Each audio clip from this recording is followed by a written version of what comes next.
Hi everyone, welcome to Home Cooking with Foodland. Of course, it is 5 o'clock on Wednesday, and we're happy to see everyone. Um, I hope everyone enjoyed the cacio pepe and shrimp scampi we did last week, and I hope that everyone or a lot of you tested it and enjoyed it. We're looking forward to today's class. We're going to be working with bitter melon, and it's one of those sort of vegetables that I think people. It's kind of a love-hate thing. And there are people that there's a lot of cuisines that use it, and I thought it'd be fun to work with it. And we also have some of the viewers are asking us to do a dish with this, and so you are heard. And I wanted to thought we'd do something fun with this. Couple things. Again, if you have questions, please use the question and answer feature in the Zoom application. Ask your questions, and we'll do our best to get something out to you. I really enjoy the questions, and I enjoy that, and that's how I have a conversation with everyone. So please ask questions about what we're doing, and if you have questions about other cooking things and tips in general, happy to answer them to the best of my ability. Side note, I thought it was really cool. Today I was at Carnegie Foodland, and I was picking up all of the ingredients for tonight's class, and I met someone that I believe you're on today, and you were picking up your fermented black beans. So we're excited to have you on, and I really appreciate that there are people that are actually cooking the dishes with me. So now that I'm confirmed that that happens as well, I'll try to go a little bit slower, knowing that people are doing things and with me. And if you have a question while you're cooking the dish, please, if you have someone that you're cooking and someone else is by their computer, you can shoot them the questions and they can ask them, and we'll try to figure this all out together. But it's really nice to see that people are actually doing the dishes. So without further ado, we'll get going. The first thing we want to do is get our bitter melon working. And interesting, even for me, as I started to work with bitter melon, I was not really familiar with it, but it looks like a cucumber, and it is in the cucumber family. So watermelons, cucumbers, and bitter melon are sort of all in the same family. The only thing is you don't get the same sweetness. This particular one, the bitter melon, likes to be bitter, and it is definitely bitter. One of the things that, and I'm not going to say it, probably not say it correctly, but it's the cucurbitacins that make it very bitter, but they're also really good for you. So that's something to think about. If you are, one of the things I've had to learn about bitter melon over time is that, or as I've gotten older, I guess, and my taste buds have changed, and I drink coffee and stuff, my tolerance for bitter is better, but I still think bitter melon is pretty bitter. So anyway, I have one piece that I had a half left, and I started to kind of clean it up, but I'm taking the seeds out. So you want that. I'll show you how to do it with this piece here, or this bitter melon. Cut the ends off, cut it down the middle.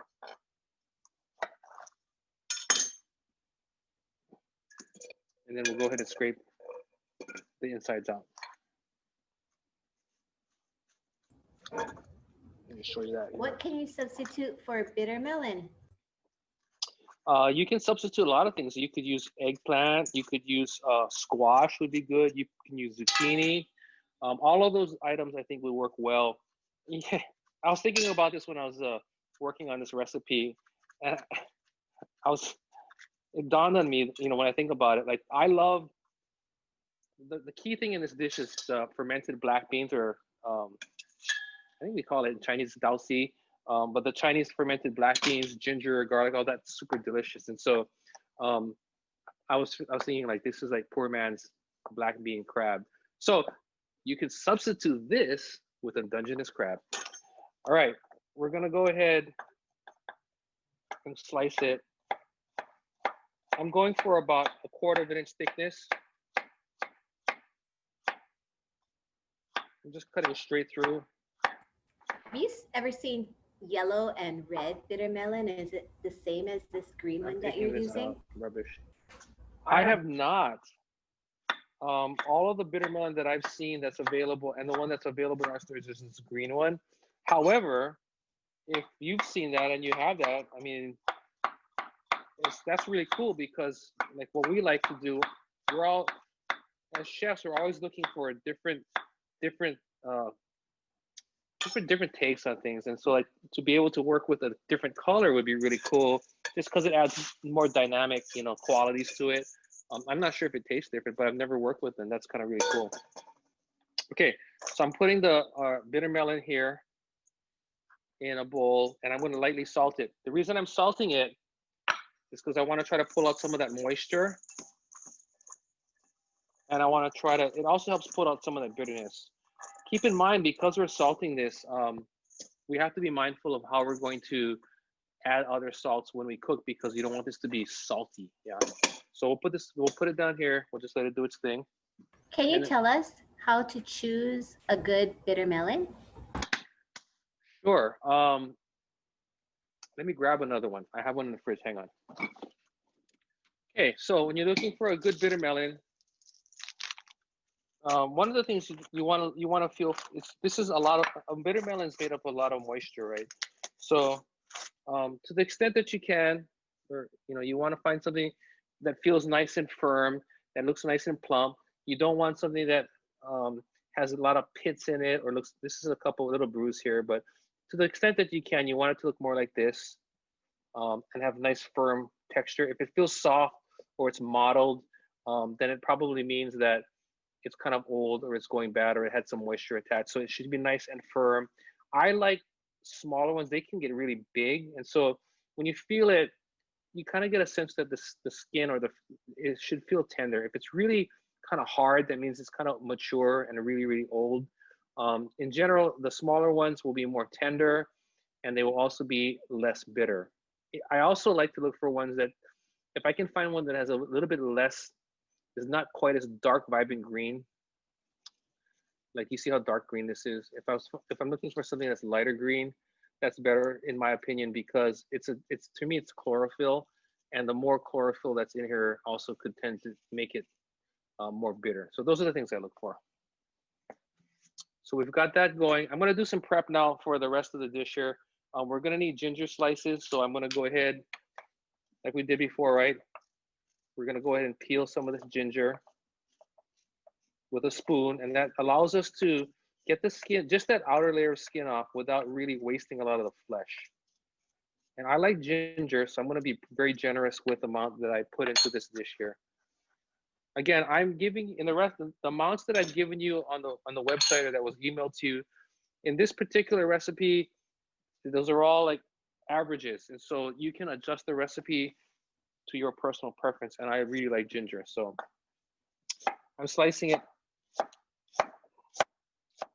against the grain. And depending on what you like, you can chop it different ways. I've seen it chopped like raw, just fine chopped. But what I'm going to do, because I enjoy a little bit of a ginger burst when I'm eating this, I'm going to go ahead here. I'm going to make it easier for our camera person here, and I'm going to slice it so you can see. Again, work with whatever knife skills you have, work with them. Okay, it doesn't have to be like super, super perfect, but I'm going for pieces like this. Okay, I'm also going to do some garlic. These are the peeled garlics we talked about before. I buy the peeled garlic that we have in our store because I just don't want to peel garlic. And I think that this is a much better trade-off than using the chopped bottled garlic that you might find on the shelf. That said, if you happen to live or shop at our Kamakana Ali store, we actually take garlic, chop it up, and put it in oil for you, so you can have that convenience. And it's fresh garlic, so it's not like something that's been processed or done in a bottle like that's months old. It's very, very fresh. And then you're off to the races. Can we ask you more questions about bitter melon again? You can. I might not have the answers. Okay. Can you repeat? Darker is more bitter and smaller is more bitter. So darker green, I think, is more bitter because it has more chlorophyll in it. Smaller, in general, when I say smaller, I mean relatively smaller, because I know there are bitter melons out there you can get that are really tiny. And what I'm talking about, what I mean, like when you're talking about this particular style that you're seeing, the bigger ones, in my head, take longer to grow. They grow, and so the skin gets thicker and they're firmer. So that's, in my opinion, is less desirable, where I'm trying to find one that has a much more delicate skin. So of this type, the smaller ones I think tend to be better. They're more tender. But if you're talking about the tiny ones you see in some places, I think those are relatively all pretty much the same. But when you if you're able to feel the bitter melon, you want to get a sense of that delicate skin, because that's gonna prevent a very fibrous eating experience. Have you ever tried Goya, the Okinawan bitter melon? You know, I have not. What does that look like? Is it the tiny, tiny pokey ones? I've seen them, people growing them in the yard, I think, but I've never tried one. Do you know of other varieties of bitter melons? And are some more bitter than others? I do not know of other varieties, and I'm not really familiar with the different bitterness ratings. I would say in our local Hawaii market, at least from what I've seen, this particular one is where I see everyone. In some locations, like in very ethnic stores or maybe farmers markets, you see the smaller ones. But this is primarily the one that is widely available. The next thing we're gonna do is we're gonna chop some of this stuff here. And you know what, I should have done my research, but I did not. These are salted fermented black beans. This is the stuff that when you go to Chinese restaurants, if you have the, you know, clams or Dungeness crab like we talked about, they're fermented black beans. I should have done I just find out what kind of actual bean these are, and I did not. But they're salted and they smell like very fragrant, and they have a lot of an earthy smell. And like right now, when I'm smelling this salty, kind of lightly fermented black bean, and the garlic and the ginger all together, and it literally smells like the black bean crab that I was talking about, and my mouth is watering. This paired, so when you're gonna do this recipe, this is what makes the thing super delicious. I keep saying super delicious, but really delicious. And this also is the foundation for, like I said, that black bean crab. And we have a recipe on foodland.com for the crab, and I highly recommend everyone do this. But these are also, if you go to eat dim sum, when you eat the steamed spare ribs, pork spare ribs, these are the little black things that are in there too. Now, you're just gonna rough chop these. And these last a long time because they're preserved essentially. So as long as you keep them in a nice bag, an airtight bag, you can keep them in the fridge and they'll last, and they'll just be happy until you're ready to use them. And so if you happen to be, if you're watching this with us and you're participating and you're not happen to be in Hawaii, or if you're from a different metropolitan area, this is not the same thing as black beans from like S&W or, you know, the canned black beans. It's a small bean. Like I said, maybe it's a soybean, I don't know, but it is salty and it is fermented, and it does not work in the same way that a black bean does, like from a can that you make salsa with. So if you're not in an area like Hawaii and you want to do this, the best thing that I would say is, you can go to Chinatown, go to Asian market, and you should be able to find them there. You might be able to look online as well. But this dish does not work if you don't have, well, it works. It will work if you don't have these, but you can't, don't try to substitute a different black bean with, because it won't be the same thing. Can you show us the bag, Keoni? Yeah, so this one is Wing. And Wing is a local brand in Hawaii, but and I should try to find out from you. I think when I read all the Asian cookbooks that I have, they do reference them as fermented black beans. And the word that I hear is Tausi. So I'll look up. I mean, we can look up, and if anyone wants to really get more information, just shoot us an email or a text, and then we can get you guys some information. But really, really interesting, delicious ingredient, adds tons of umami, adds a lot of mouthfeel, just really one of my favorite ingredients to use. So we have this.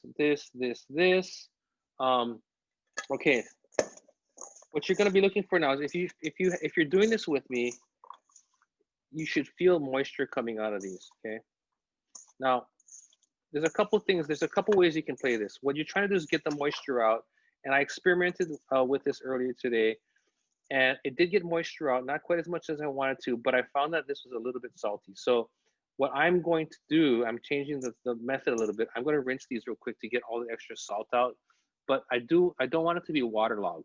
So what I'm going to do is I'm going to put this on, I'm going to drain it out, and then we're going to kind of dry it so that it doesn't have really waterlogged. So let's do that real quick here.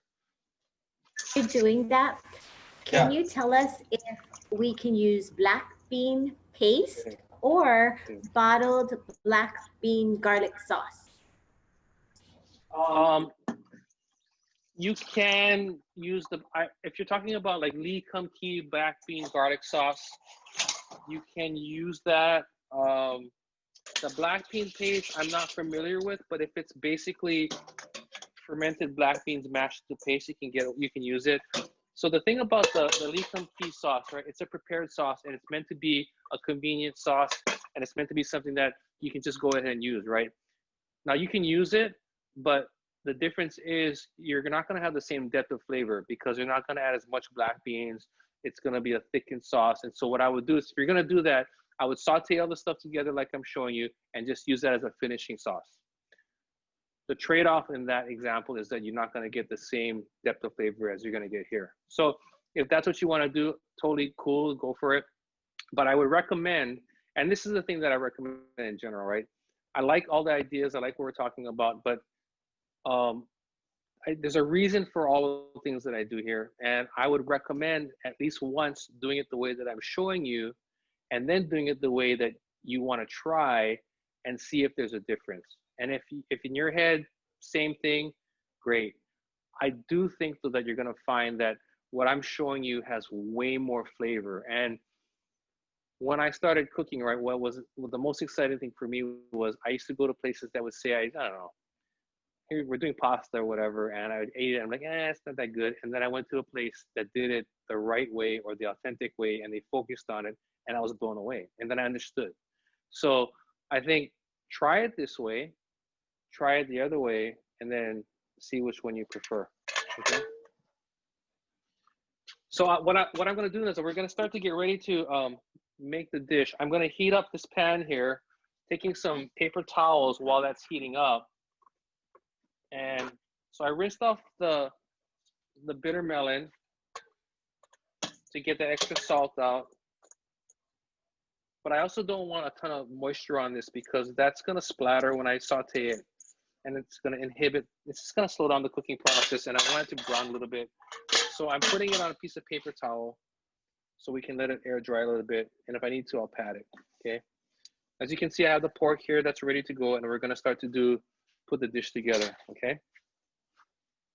I am going to turn the oven on real quick, just so that I can, like we did last time, right? When I made the shrimp, I put it in here to kind of keep it warm. I want to do the same thing so that when I get to the salad, it's not just sitting there getting cold. Okay, so I have a nice big pan on here. And again, when you're sauteing or when you're cooking, pan size is very important relative to how much you're going to be cooking. In my head, this is a pound, by the way. My recipe calls for half a pound, so I'm not going to use all of it. If you like a lot of pork, you can use all of it. But as I think about a half a pound and all of this that eventually is going to be in the pan, this is the size that I want because I want to get surface area.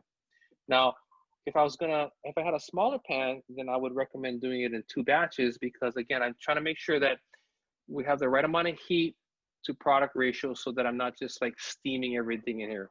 I think if you're not getting the kind of flavor and dish execution that you're looking for, and you're doing sauteing and cooking in a pan, you should think about how you're doing it. And if in general, if you think back, like when I put stuff in the pan, it starts to simmer and there's just steam coming out here and everything looks really just white.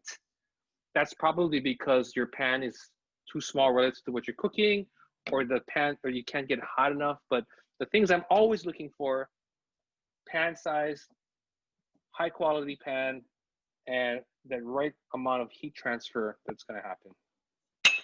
So we're going to put some oil in here.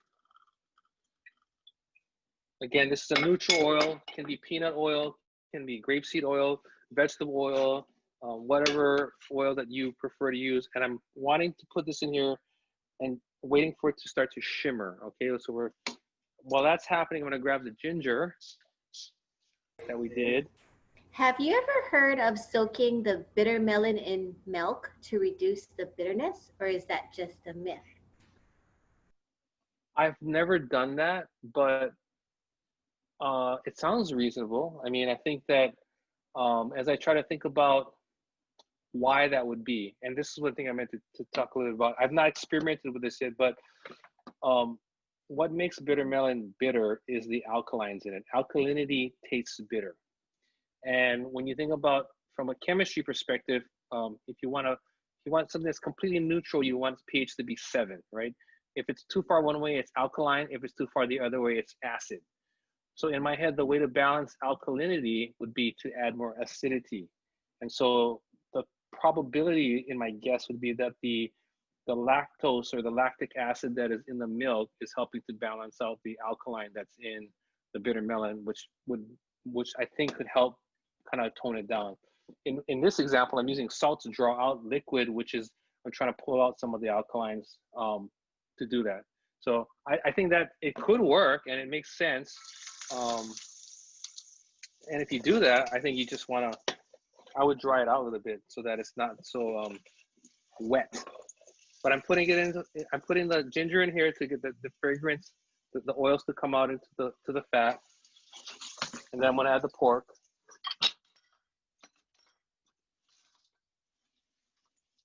I'm gonna add half of this. And then I'm gonna break it up.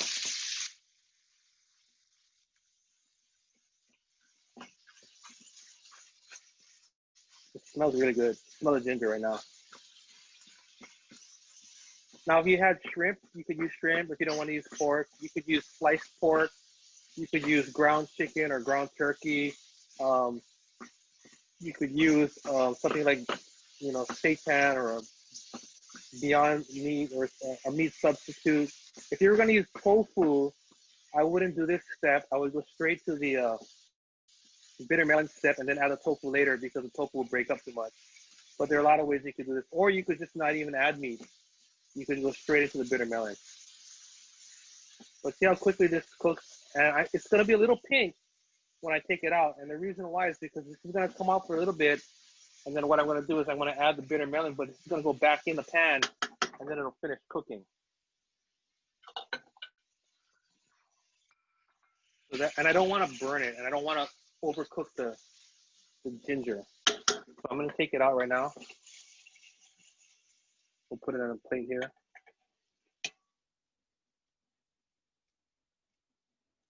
Put that on to reheat. I'm gonna put just a little bit more oil in the pan here. We want it to shimmer again, right? What temperature are you heating? I would say medium high. Medium high. Yeah. Start with medium high. When this is shimmering, I like wisps of smoke, but I don't want it to be so hot that it's just screaming smoking. And you can see that smoke, the wisp of smoke coming up now. We see my my bitter melon that I have dried out. I've got a lot of extra moisture out. So when I put it in the pan, it shouldn't splatter too much. That moisture is so important to get out when you're cooking and you're cooking with oil. If you're getting a lot of splatter when you're cooking at home, it's because it's probably a lot of moisture that you're working with. So we'll let that cook now. While that's cooking, I'm going to start to prepare our slurry. And so I have some stock here. I said we could use water or stock. I always like to use stock because I want to build flavor. If I use water, I'm taking flavor away because it's diluting all of the flavor in there. So I'm using some chicken stock here. I'm going to start by adding into a bowl some cornstarch, about a tablespoon. And I'm starting with the dry because if I added the dry to the wet, it would clump. Then I'm going to add just a little bit of the stock here. And then we start to stir it in. You see how it didn't clump? And that's one of the things that's really important. If I did it the other way around, I'd have just big clumps floating in the water. Okay. Then I'm gonna add a little bit of shoyu, just for color. The recipe that I gave you says I think it's 1 tablespoon, 1 tablespoon, 1 tablespoon. You can start with that. And then you can see what works for you. This looks like the consistency of whole milk right now. That's what I'm looking for. So we have that, we'll put that on the side. You see that? You see this the little slightly browning that's happening? If I had this all wet, it would probably not do that because all the water would be steaming in the pan and dropping the temperature of the pan and not preventing it from being able to brown. Linda wants to know what kind of food and cooking you grew up eating. I grew up eating, local food. I spent a lot of time with my great grandmother, and she was Hawaiian. And so, by the way, when she didn't want me to know what she's talking about, they would talk Hawaiian to my great grandfather and my great grandmother. So I grew up eating like fried fish with 2-day-old poi. I grew up like my great grandfather. He had like o'io or akule poke on the counter and a little bit of Miller Lite in a little glass. So a lot of Hawaiian food, but she was also a really good cook, and she would make amazing like pies, and she would make this really cool, like she would make pickled aku bones, and she would make vinha dosh. So I grew up eating that stuff. And then like my mom, her dish was like cream tuna, which I really love. I gotta make some of that. But it's like canned tuna with, like you're making a bechamel with vegetables in it, and we smash like Ruffles potato chips on there. It was really good. So it's a big cross mix of stuff. The things that I grew up eating, like rice with canned home sardines and soybean oil with kimchi. I love that. So, and then because I have Chinese background, it's like when we have get-togethers, we'd go to Chinese restaurant and have like 9-course meal. Like I remember the whole winter melon squash coming out that was filled with soup, and they'd scoop it out and everything. And what was it? It's like this chicken that was baked in clay, right, with the stuff with rice, and they would smash it and break it open and all that stuff. So, I would say I had a pretty good cross section of a lot of Japanese, Chinese, and Hawaiian, because that's my background, and that's kind of what I grew up eating. I did eat pizza too, and some McDonald's, but that's another day, another story. Okay, so this is looking good. I'm gonna add some sugar. The sugar will help to also balance out some of the bitterness. I'm just gonna put a little layer on top, okay? And then we're gonna get I'm gonna grab my Chinese cleaver, and we're gonna get the black beans and the ginger. And then we're gonna put this in. It's gonna go in right now. Quickly toss it.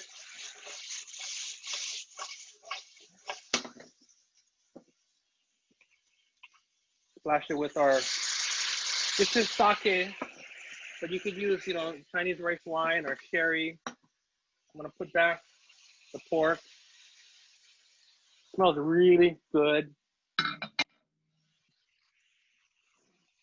We'll toss it a little bit. Again, if you're not comfortable with the tossing thing, don't worry. Go in there with your spatula. Can you tell us what is how do you toss it? Can you tell us how to toss it? Yeah. So basically, you hold it 2 hands, you push it to the forward, and you're gonna go like that with a flipping motion, and pull it back at the same time. If you want to practice at home, I used to do this when I started cooking. Give me 1 second, I'll be right back.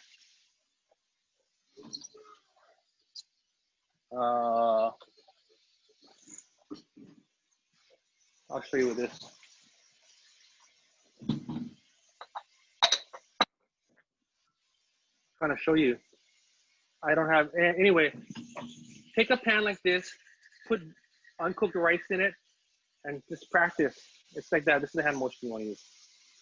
You practice stirring it up and catching it, throwing it up and catching it. So like when you're going to cooking school, you pay all your tuition, you walk down the hallway, you see like all of the students doing that. Okay, now I'm going to add the slurry. Now notice when I stirred it, if you look at the bottom, you see how it's separated? It's because the cornstarch always settles. So you want to stir it back up. And then I'm going to add it in now.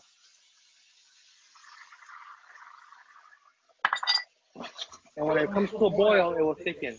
How do you know the bitter melon is cooked? Like, what are you looking for? Yeah, I'm looking for a translucency in the bitter melon. It gets really shiny. And then the other way you can check is taste a piece. About 2-3 minutes, I think, right? Unless I got sidetracked talking story with you guys. Okay, so you can, if you wanted, you could add other like green onions or something like that, but I'm not going to. I'm gonna put this in a bowl here, and this is ready to go. The thing about the cornstarch, what it does, which is it gives it a nice sheen. Yeah, it makes it nice and shiny. So that's the dish. That's ready to go. I'm gonna put this in our little warmer here. When we come back, we're gonna do the salad now real quick. Okay, so now we're gonna do the Chinese chicken salad. And you know, I'm sure everyone has their version of Chinese chicken salad that they make at home, but I thought I would show you this particular version that I make. And the reason why I used to look at all the recipes like, oh, I love going to Chinese restaurants and I love their Chinese chicken salad, but I looked at the recipes that are out there and I would try to replicate them and it never was the same to me. And a lot of the recipes say use, you know, Oriental or Asian dressing, and it's this sweet kind of really just shoyu, sugar, sesame oil dressing, and that's not what I was experiencing. So I tried to figure out what it was that they were doing, and I don't know if it's exactly the same, but it's close. So I'll show you what it is. So we'll start with the iceberg. I have one in here, and if you have time, sorry, question? You put the dish in your toaster oven broiler, and you said that was the warmer. And what temperature did you have that on to warm it? I have it on the warm setting. It is actually on the warm setting, and I think it's like 100, 160. So from a food safety perspective, if the food is 145 or higher being held, that's what food safety is in restaurants, right? Or even in our stores. And so I have it at 160 because I don't want to go too high because it'll just like crusty and dry it out. I want it to be nice and warm. I want to keep it safe. So I have it at 160. So here's my iceberg. By the way, in case you're wondering, like, what do you look for when you're choosing an iceberg lettuce head, right? So you want it to feel dense and compact. If it feels like light and airy, it means that the insides just, the lettuce hasn't developed where there's a lot of leaves. And so you kind of want that density, a nice compact one, okay? So we're gonna go ahead and cut this. I'm gonna cut right down the middle. And then here's the core, right? We'll cut the core out. I'm gonna just do half for now, but you can cut it a couple different ways. Maybe I'll just cut it down the middle for now. I don't want the huge pieces. And then I'm just gonna shred it. I wanna go thin. Now, if you really have time and you wanna go all in, one of the things you can do is take the shredded lettuce and soak it in ice water, and it'll get really crispy. And then you take it out and then you dry it on towels, and you have a really, really, really crispy salad. But the intent of the cooking show here was to help you guys put food on the table fast. And so like the whole iceberg in the ice water and everything probably take a little bit longer. But if you have time and you get done work early and you want to, I think you're gonna have a really great experience. Actually, I'm gonna do both because it's not that much. I'm putting in a big mixing bowl, right? Like we talked about, when you're gonna mix salad, you want space to mix. Let me do this side real quick. Can you use Napa cabbage for the salad instead of this lettuce? You can, but for me, every Chinese restaurant I ever went to that I can think of use icebergs for this kind of salad, the one that I'm thinking of. But yes, you can. A lot of recipes use that. You could probably even use like regular cabbage, cut really, really fine. Just different eating experience. You can also use romaine. But what I'm shooting for is I'm trying to replicate what I've seen in places like Golden City,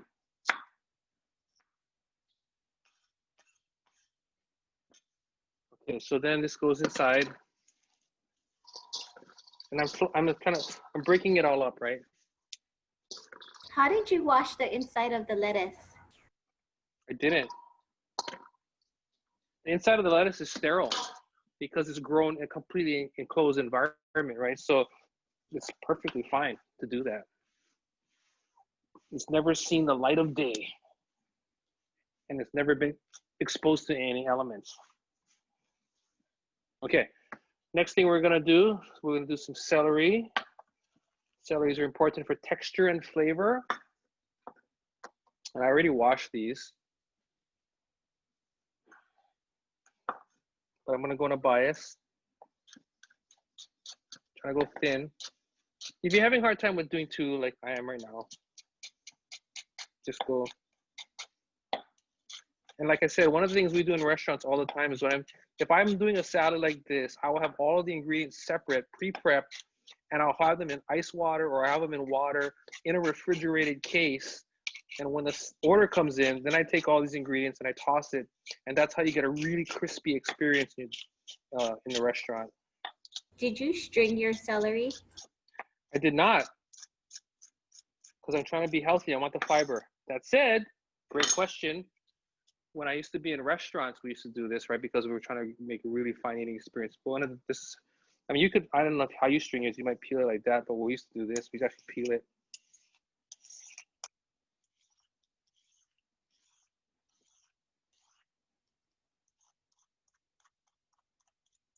And that's also what we would do with asparagus. We would peel it to get all the outer part out.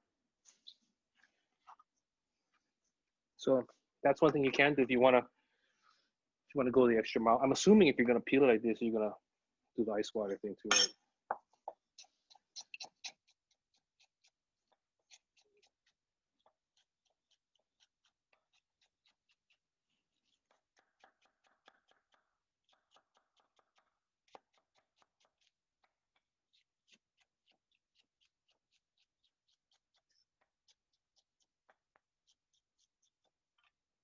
The thing about celery too, which is cool, is it naturally has a lot of saline in it, salt, so it helps to season the salad here. So that goes in. Then we're gonna do carrots. I'll peel it a little bit. I'm not gonna use the whole carrot, so I'm not gonna peel it all the way.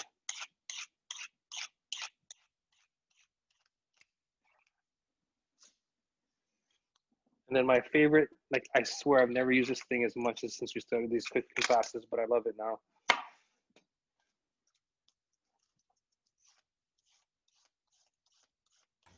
Talking about utensils. So what utensil is best for stirring? Because when do you use a wooden spoon? When do you use a metal spoon? Someone said the metal spoon may increase the bitterness of the bitter melon. So for me, the spoon, whether I'm using wood or metal, honestly depends if I'm using Teflon or nonstick or not. I really like this spoon. This spoon here. This is my saucing spoon that I think every cook must have one. They call it the Great Kunst spoon because the chef designed it. But these are what we use for saucing in kitchens all the time. So I use metal a lot, but when I'm using a Teflon or non-coated, I do use either rubber or I use a piece or wood. That's kind of a personal preference thing.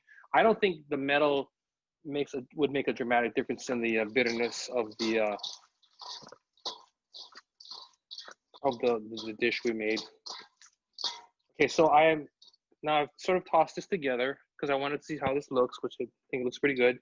Then all I'm gonna do here, well, you know what? Let me hang up for that. Before I go into I'm gonna season it. I'm gonna put sesame oil, but the reason I'm waiting is because once I put the salt, it's gonna taste great, but it'll start to wilt. Okay, so I do want to add some cucumber, and we've done this before, right? Striped it. And I'm not using the whole cucumber since I'm not striping the whole thing. Cut it, trim it in half. Down the center. Now up to you. You can use this with the seeds, totally edible. But I am taking them out because I want just the texture of the cucumber. Okay. We're gonna cut this on a bias too.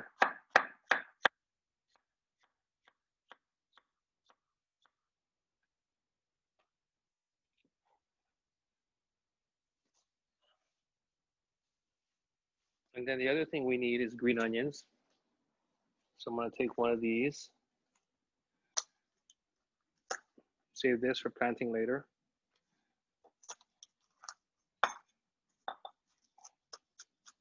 Cut this up. Now the recipe that I sent is this Chinese chicken salad. And so if you're at home and you have your leftover chicken, that's great. You just want to shred it and you can garnish it with the chicken. In this, what I'm going to do tonight is I'm going to make it without the chicken because I have a chicken and I thought, you know what? This chicken is a nice chicken and I haven't actually, it's not really technically a leftover yet. So I'm just going to show you guys how to break that thing down. Okay, so we have our vegetables here. I'm just going to season them. Okay, and I'm going to add some sesame oil. A little bit. And then I'm gonna add, I gotta get sesame seeds.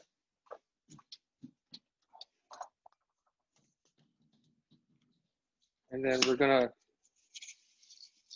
toss it.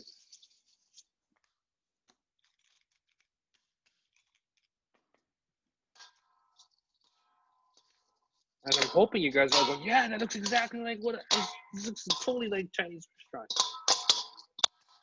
Then I'm going to find a bowl to put it in, which is what I had.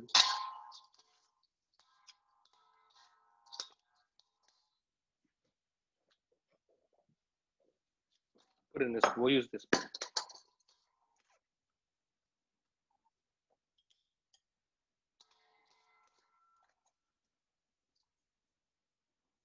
And then, you could put your chicken on here right now, right?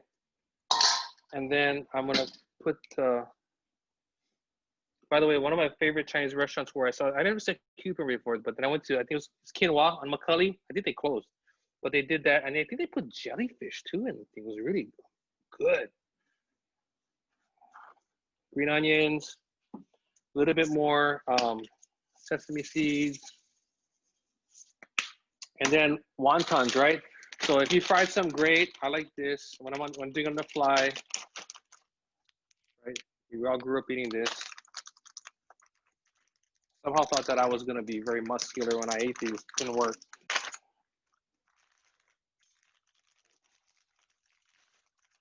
Throw some on top. Again, if you have your chicken, right, you can put that on top. But that's the salad. And then what I do also have is what I like to do when I go to Chinese restaurant is I'm not doing that sweet dressing stuff that we talked about, but I'll usually do this is Coleman's English dry mustard, which I think is, to me, that's the Chinese mustard that even the Chinese mustard that you see on the shelf is not, to me, it doesn't taste the same. To me, it's gotta be Coleman's. And then serve that on the side. Okay, so we have that. Now we'll do so real quickly. We're gonna break down the chicken. I'm also my goal here, I wanna show you, we did the bitter melon, we did the salad. Again, if you do it at home, be quicker because you're not explaining to someone how to make it. But also, of course, I'm assuming you're gonna likely have rice with it. I wanna show you what I did with the rice so that you can also be building the dish, building more as you go. But here's the huli chicken from our deli department, beautifully marinated, beautifully cooked in our rotisseries. And by the way, you see all this juice on the bottom? You probably want to serve that on the side with this because then that's really good too. But I wanted to show you how to break one of these down, sort of like how you see in Chinese restaurants. And what you're gonna do is take your knife. I'm gonna use my Chinese cleaver. And again, we're talking about the chicken, right? So chicken has the breastbone here. We want to break it in half, right? So I'm going to take my knife and start to cut down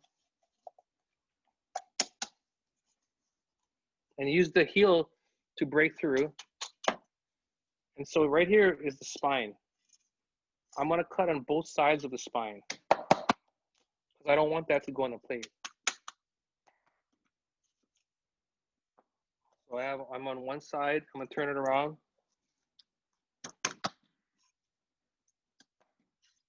And that's not gonna go in. Then I'm gonna turn the chicken sideways. And like we talked about, there's the thigh right here. Thigh here. I'm gonna take that and cut that. So now I have 2 pieces there. I have another thigh piece here. Then I'm gonna take this breast, I'm gonna cut it to thirds. So I'm gonna cut down here till I get to the bone. Chop it down. Cut down here, get to the bone, push down.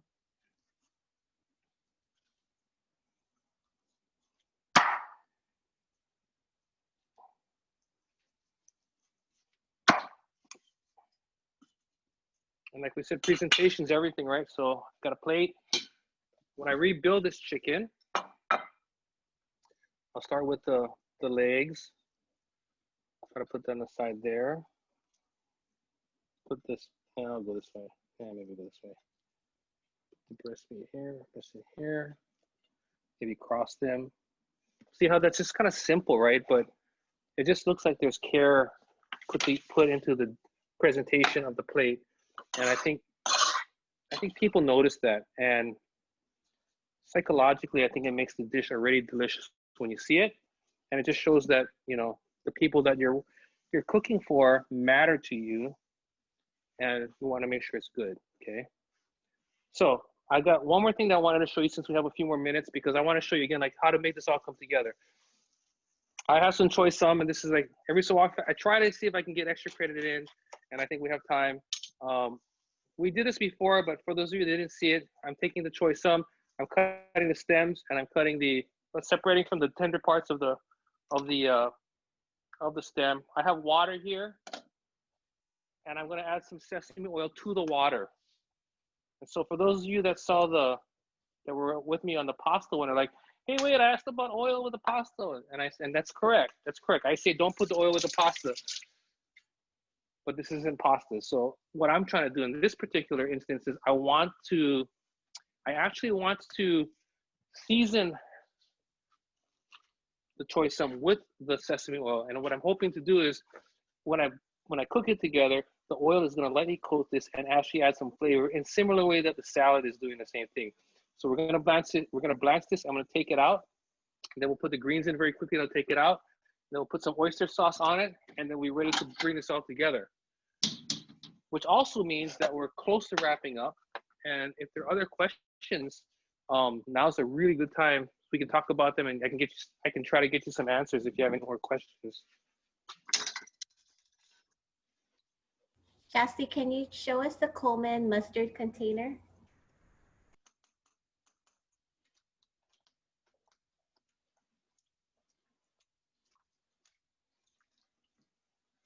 Coleman mustard. Oh, by the way, if you're gonna buy the Coleman mustard, please buy the dry stuff, because now they do a version where it's kind of like in a bottle, and they add like vinegar and stuff to it, so it doesn't taste the same as straight up mustard seed with that you're gonna add water to. If you have the other, whatever they call it, Chinese mustard, I think it's worth trying to find that and then trying it, and you'd be like, this is what I've been missing. This is what I've been looking for all this time. Okay, so is this how you cook bok choy, choy sum? And there's some different ways, but this is the way that I do. If you could do bok choy with oyster sauce, choy sum with oyster sauce. But like if you're gonna do like, sometimes they have with garlic, right? So if I was gonna do the garlic version, I would blanch it and then just stir fry it really quick with lots of garlic. But for the oyster sauce version, yeah, this is how I would do it. So this is going in I'm draining this now.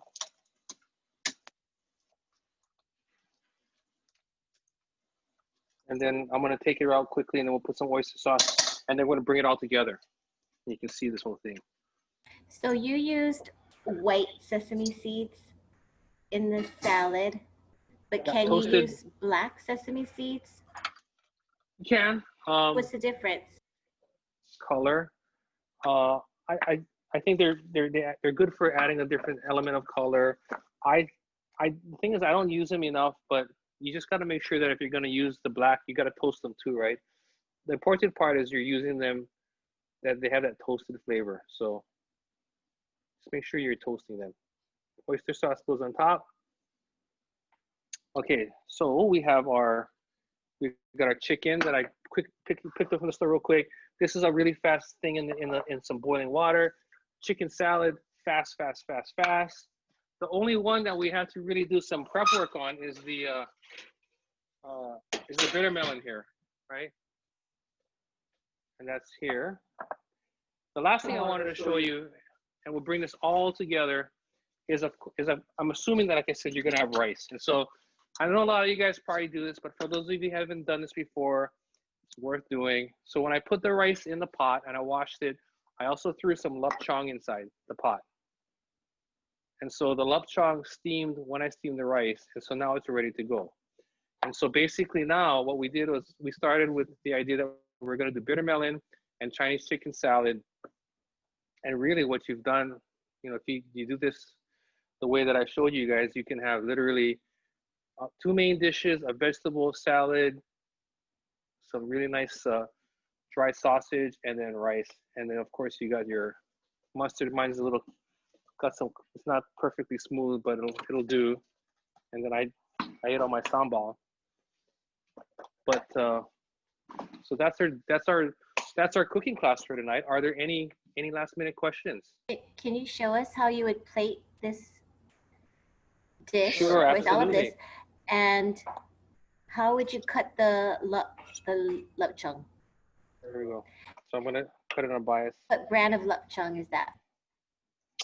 This is, shoot, I have it wrapped, but I can't remember the brand. I think Way something. We had two brands in the store today. This is the one that had like seven in the pack. So how did you cook the lupchong? Did you cook the rice and then you put the lupchong in the rice and then it roasted? So I washed the rice, and rice was washed. I added the water, dropped the lupchong in the water with the rice, and as it cooked, it steamed the lupchong, cooked the rice, and it continues to stay on the top, and then it's just beautifully plump, nice and juicy, ready to go. And does that change the flavor of your rice? It makes the rice oily or adds flavor to the rice? A little bit, very mildly. It's more fragrant than anything else. There's not that much here. You can see the rice is good to go. Looks good to me. But it has a little bit of flavor, a hint of flavor. So, I mean, to that point, I will say, if you do have anyone in the family that does not like lupchong, you might want to think twice about it. So far, everyone I've met likes lupchong except my wife. So I'm gonna put a little bit of that there. She doesn't like lupchong, and she doesn't like shiitake mushrooms. But we still somehow managed to get married. Put some of that here. A little bit of the green stuff here. Also, while you're doing that, can you remind us what the ratio is of the mustard sauce? Yeah, so I mean, it's pretty much eyeballing it. So what I do is I start with the dry mustard and I add water a little at a time so that I stir it till it becomes like a nice paste. And then I start to pour shoyu in. It's just like when you go to a Chinese restaurant, right? When you add your shoyu to your mustard, it's kind of like two preference. I find that when I go to Chinese restaurants these days, they put way plenty shoyu and a lot of water because they're trying to, I guess, save money. And for me, I like it to be a little bit more robust. So that's kind of what I do. Put some lupchong here. And then we'll put some of this here.